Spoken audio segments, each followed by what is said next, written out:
नमस्कार, आप देख रहे हैं जौहर झारखंड। आपके साथ मैं हूं शिप्रा झा। बुलेटिन की शुरुआत बड़ी खबर के साथ करेंगे। जमीन घोटाले से जुड़ी इस वक्त की बड़ी खबर आपको बता दें। कारोबारी कमलेश कुमार के चामा जमीन घोटाला मामले में कांके सीईओ और सीआई को ईडी ने समन भेजा है। सीईओ और सीआई से फिर अब पूछताछ होगी। सोमवार को ईडी कार्यालय में फिर से पूछताछ की जानी है। आपको बता दें, सीईओ के मोबाइल से कई अहम सबूत मिले हैं। कई अहम जानकारी और डेटा डिलीट करने के मामले में उनसे पूछताछ की जाएगी। चामा में ग्रामीणों की जमीन को जबरन लेने का ये मामला है। न्यूज 18 संवाददाता ओम प्रकाश अधिक जानकारी के साथ जुड़े हुए हैं। तो ओम प्रकाश, कल पूछताछ होने वाली है, क्या लगता है किन किन सवालों का सामना होगा? जी, बता दें कि चामा में जिस तरह से दस्तावेजों में हेरफेर करके जमीन, एक बड़े जमीन के टुकड़े को कहा जाए तो भूमाफियाओं को देने का जो खेल रचा गया था, उसका पर्दाफाश ईडी के द्वारा किया गया है।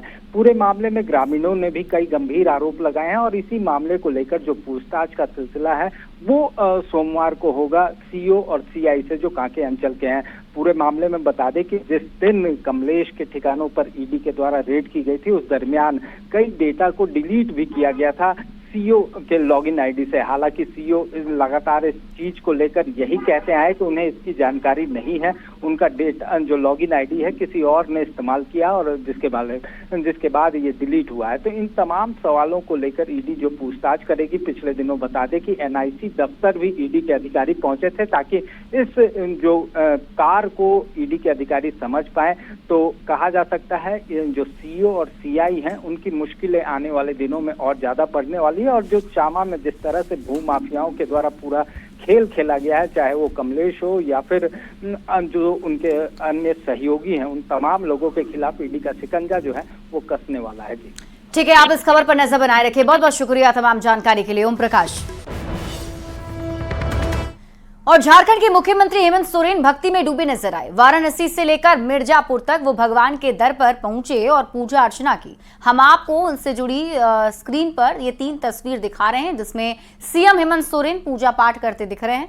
पहली तस्वीर काशी विश्वनाथ मंदिर की है, जहां सीएम हेमंत सोरेन अपनी पत्नी कल्पना सोरेन के साथ पहुंचे, पूजा अर्चना की। दूसरी तस्वीर बाबा काल भैरव मंदिर की है, जहां सीएम हेमंत सोरेन प्रार्थना करते हुए नजर आ रहे हैं। तीसरी तस्वीर मिर्जापुर की है, जहां मां विंध्यवासिनी मंदिर में सीएम हेमंत सोरेन ने पूजा अर्चना की है और परिवार के साथ मां विंध्यवासिनी की पूजा अर्चना करते हुए नजर आ रहे हैं मुख्यमंत्री हेमंत सोरेन।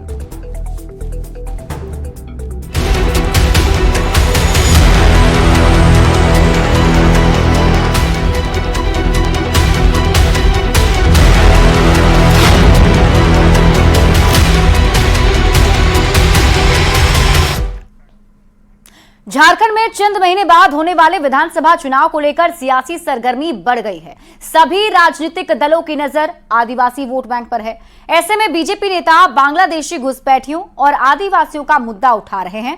ये रिपोर्ट देखिए। आदिवासियों को लेकर गरमाई सियासत, खतरे में आदिवासियों का अस्तित्व,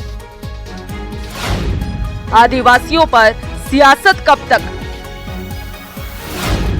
सियासत की धुरी बने आदिवासी।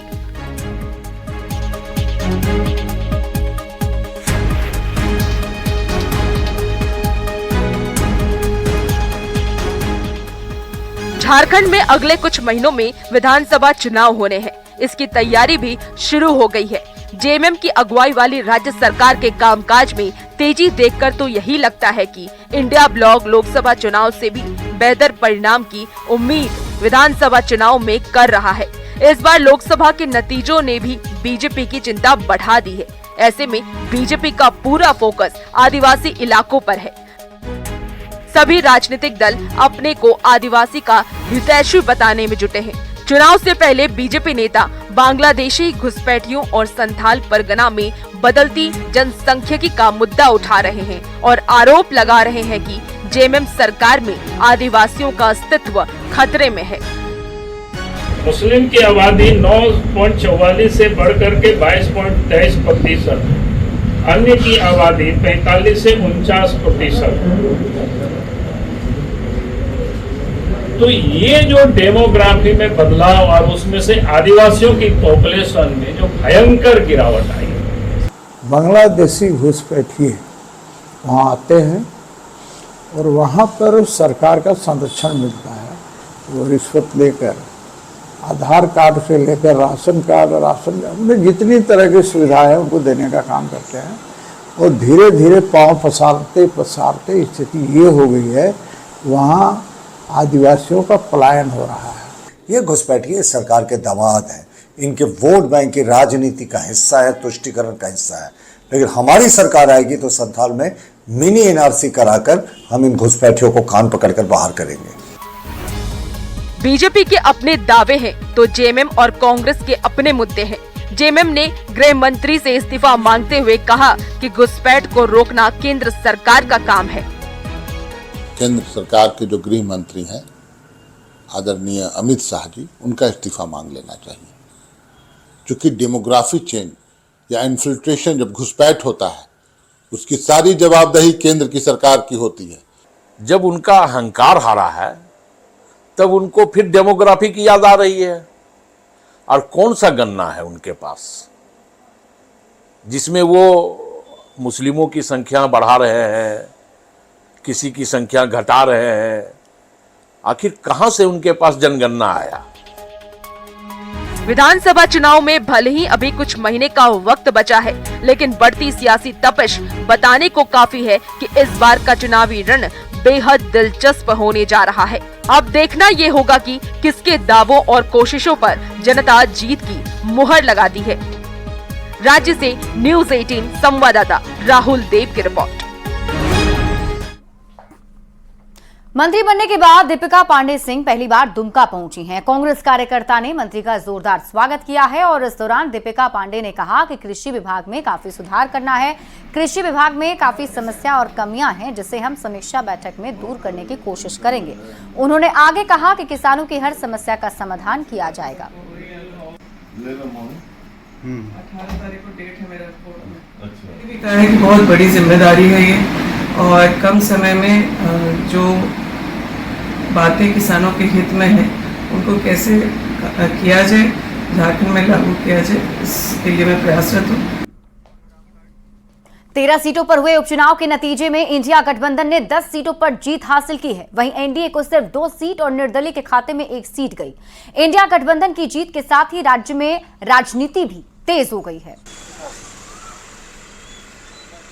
करने वाले लोगों को उनका गुरूर और अहंकार तोड़ने का काम देश की जनता ने किया था। अब उपचुनाव में भी देख लीजिए, मात्र 2 सीटों पर वो सफल हुए हैं, बाकी 11 सीटों पर इंडिया गठबंधन के लोग जीते हैं। हमारी जो 3 सीटें थी सिटिंग सीटें, उसमें से सिर्फ हम 1 सीट पिछड़े हैं, 2 सीट हमने जीत हासिल की है। और इनको बताना चाहिए कि हिमाचल प्रदेश में तो इनकी सरकार थी, वहाँ इन्होंने अपनी सीट रिटेन की। डीएमके ने तमिलनाडु में सीट रिटेन की, तो अधिकांश जगह पे सीटें रिटेन हुई है। जमशेदपुर के पोटका में बीजेपी अभिनंदन और विजय संकल्प सभा का आयोजन किया गया। कार्यक्रम में राज्यसभा सचेतक दीपक प्रकाश, सांसद विद्युत वरण महतो और कई बीजेपी नेता शामिल हुए। इस दौरान राज्यसभा सचेतक दीपक प्रकाश ने कहा कि आज बूथ के कार्यकर्ताओं को सम्मानित किया गया जो अपनी मेहनत से विधायक और सांसद को जिता। हर विधानसभा में कार्यकर्ता अभिनंदन, उसी दृष्टिकोण से पोटका के बूथ स्तर के कार्यकर्ताओं का आज अभिनंदन समारोह, क्योंकि उनकी मेहनत ने, उनकी तप ने, उनकी तपस्या ने यहाँ पर भारतीय जनता पार्टी के प्रत्याशी विद्युत को चुनाव जिताने का काम किया। रांची में राष्ट्रीय स्वयंसेवक संघ की बैठक का आज समापन हो गया। बैठक में कई मुद्दों पर चर्चा हुई। संघ के अखिल भारतीय प्रचार प्रमुख सुनील आम्बेकर ने प्रेस कॉन्फ्रेंस में बताया कि संघ ने फैसला लिया है कि गांव-गांव तक 100 सालों की अपनी यात्रा को पहुंचाने का काम किया जाएगा। उन्होंने कहा कि विजयादशमी 2025 में संघ अपना शताब्दी वर्ष मनाएगा। गौ सेवा और ग्राम विकास को लेकर गाँव में खास योजना बनाई जा रही है। सेवा भारती के जरिए ग्रामीण युवाओं को आत्मनिर्भर बनाने पर जोर दिया गया। साथ ही कहा कि झारखंड में धर्मांतरण की समस्या पर संघ हमेशा चर्चा करती है और जमीन पर काम करती है। बता दें कि आरएसएस की अगली बैठक केरल के पलक्कड़ में होगी। संघ के 100 वर्ष पूरे होंगे विजयादशमी अक्टूबर में। संघ के 100 वर्ष पूरे होंगे 2025 में, अगले वर्ष। तो तब तक हम ये सभी मंडल और सभी बस्तियों में हमारी शाखा का कार्य पहुंच जाए। मतांतरण का जो एक अपने समाज में कुछ लोग प्रयास करते रहते हैं और समय समय पर कभी गलत प्रकार की जो पद्धतियां हैं उसका भी उपयोग करते हैं।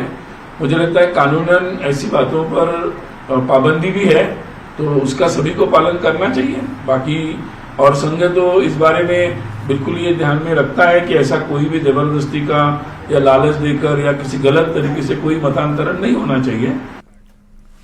झारखंड की राजनीति एक बार फिर गर्मा गई है। प्रदेश की राजनीति में ये गर्माहट निर्दलीय विधायक सरयू राय और बिहार के सीएम नीतीश कुमार की मुलाकात के बाद आई है। विधायक सरयू राय ने विधानसभा चुनाव जेडीयू के साथ लड़ने का दावा किया है। सरयू राय के दावे के बाद झारखंड बीजेपी भी असहज दिख रही है। बीजेपी का साफ शब्दों में कहना है कि जेडीयू एनडीए का हिस्सा है, यही सच्चाई है। बिहार और केंद्र में साथ साथ सरकार चला रहे हैं। वहीं झारखंड कांग्रेस के प्रदेश अध्यक्ष राजेश ठाकुर ने भी चुटकी ली। उन्होंने कहा कि सरयू राय सम्मानित नेता हैं और उनके ज्ञान का सभी सम्मान भी करते हैं, लेकिन वो बार बार फंस जाते हैं। धनबाद में भी वो फंस गए थे। नीतीश कुमार अपने सहयोगियों को समय समय पर पटकनी देते रहे हैं।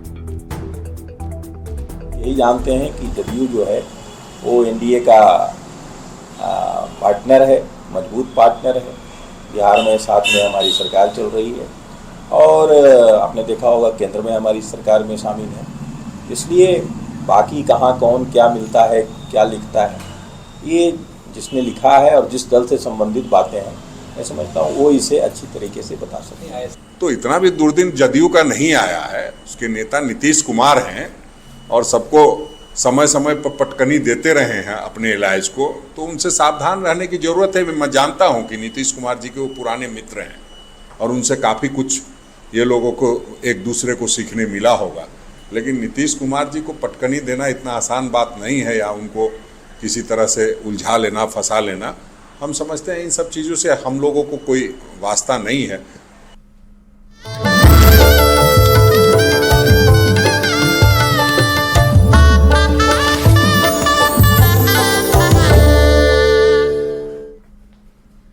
रिलायंस इंडस्ट्रीज के चेयरमैन मुकेश अंबानी और नीता अंबानी के छोटे बेटे अनंत अंबानी और उद्योगपति वीरेन मर्चेंट की बेटी राधिका मर्चेंट शुक्रवार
बाद उनके जो भाई हैं वो भी इसमें शामिल होने के लिए पहुंचे हुए हैं। राजकुमार राव को अब देख रहे हैं, राजकुमार राव भी यहाँ पहुंचे हैं क्योंकि सभी बॉलीवुड के स्टार को आमंत्रित किया गया है। और सिर्फ अभी नहीं बल्कि ये जश्न का दौर तभी से जारी है, शादी से लेकर अब तक जितने भी मेहमान हैं वो सभी यहाँ शिरकत कर रहे हैं और इस कार्यक्रम को और उत्सव की तरह मनाने की कोशिश की जा रही है। और साथ ही साथ आपको बता दें कि शुभकामनाएं, आशीर्वाद अनंत अंबानी और राधिका मर्चेंट को दी जा रही है। अनु मलिक को आप देख रहे हैं, अनु मलिक भी यहाँ पर पहुंचे हैं। खेसारी लाल यादव की भी मौजूदगी है मंगल उत्सव कार्यक्रम में।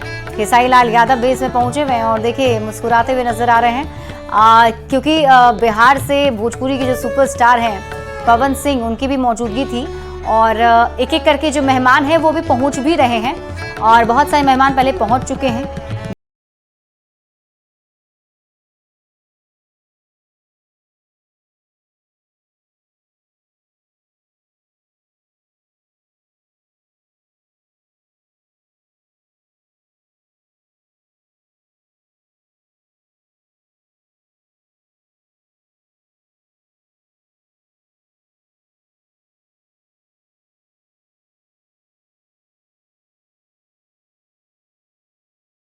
श्रेया घोषाल, इन सब ने प्रस्तुति दी थी और आज भी वो सब यहाँ मौजूद हैं। तो ऐसे में इस जश्न को और अच्छा बनाने की कोशिश जरूर आज होगी। तो ये दो तस्वीर आप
वहीं इस दौरान रिलायंस फाउंडेशन की चेयरपर्सन नीता अंबानी मीडिया से भी रूबरू हुई। रिसेप्शन में मौजूद पत्रकारों का नीता अंबानी ने आभार जताया, साथ ही कल जियो वर्ल्ड सेंटर में आने का निमंत्रण भी दिया है।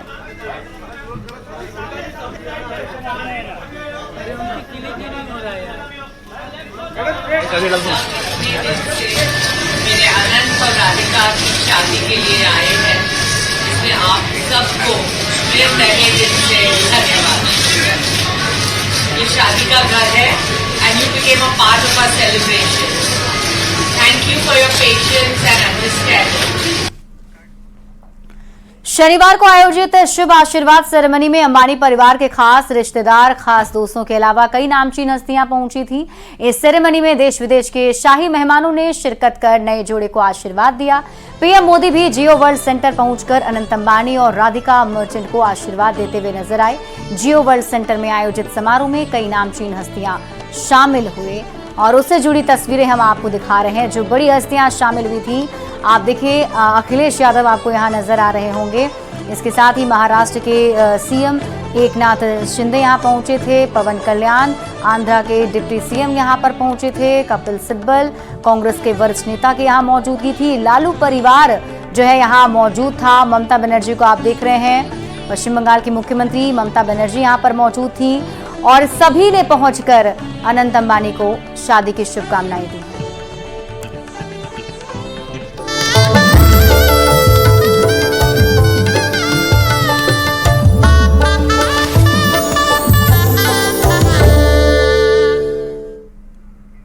और फिलहाल इस बुलेटिन में अभी के लिए